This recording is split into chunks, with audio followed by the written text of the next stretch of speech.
प्रिय दर्शक और श्रोता बंधुगण समस्त को मोर प्रणाम शुभेच्छा और शुभकामना।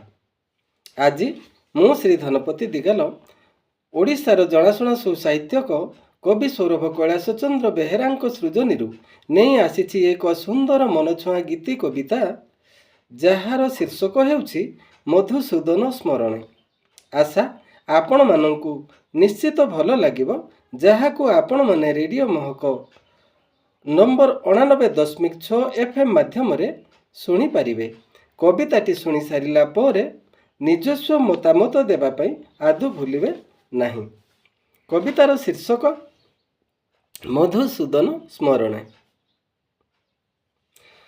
उत्कल गौरव हे मधुसूदन, उत्कलर तुम्भे सुयोग्य सन्तान।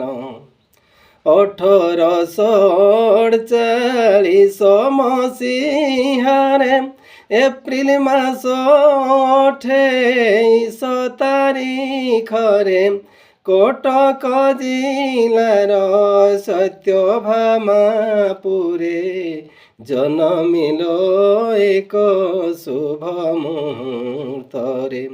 रघुनाथ दास थिले तुम्भ पिता, पार्वती देवी जे थिले तुम्भ माता।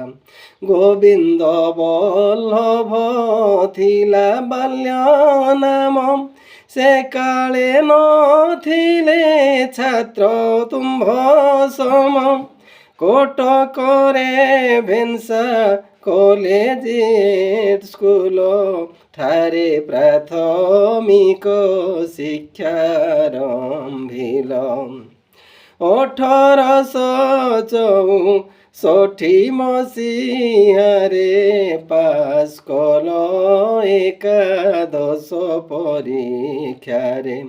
1865 मसीहारे बालेश्वर जिला विद्यालय ठारे तृतीय शिक्षक रूपे कार्य कल।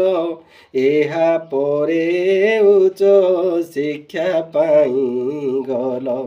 1866 मसीहारे पास कल तुम्भे में परीक्षारे।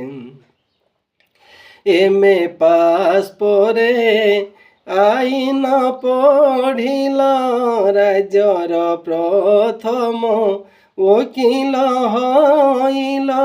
मधु बारिस्टर नामे हेल ख्यात, लोड़िले तुम्भंकु लोक सत सत। 1903 मसीहारे मग्न हेल तुम्भे उत्कल चिंतारे।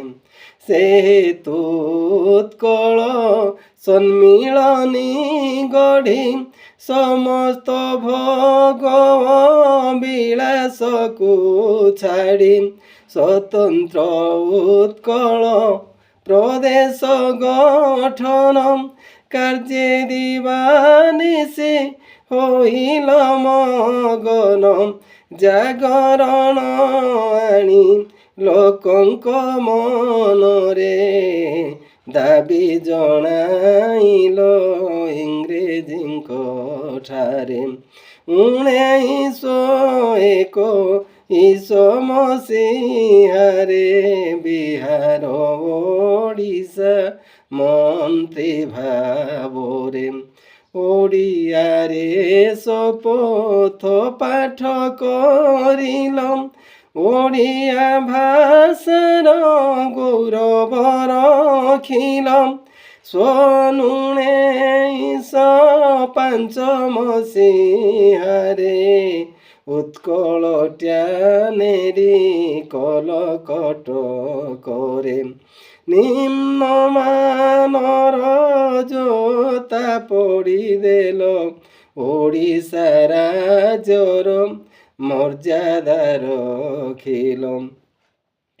1934 ମସିହାରେ ଫେବୃଆରୀ ମାସ 4 ତାରିଖରେ ଇହଲୀଳା ତୁମ୍ଭେ ସମ୍ବରଣ କଲ ଓଡ଼ିଶାବାସୀଙ୍କୁ ଶୋକେ ଭସାଇଲ।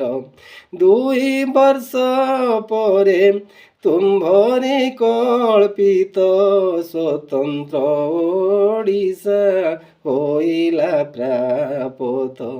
ଆଜି ଅଟେ ତୁମ୍ଭ ଶୁଭ ଜନ୍ମଦିନ, ପାଳୁଅଛୁ ଆମ୍ଭେ ସର୍ବେ ଅକିଞ୍ଚନ।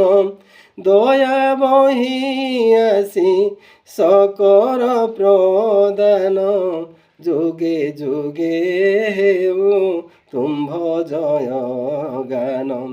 ଯୁଗେ ଯୁଗେ ହେଉ ତୁମ୍ଭ ଜୟ ଗାନ। ଯୁଗେ ଯୁଗେ ହେଉ ତୁମ୍ଭ ଜୟ ଗାନ। ଧନ୍ୟବାଦ। ଜୟ ଜଗନ୍ନାଥ।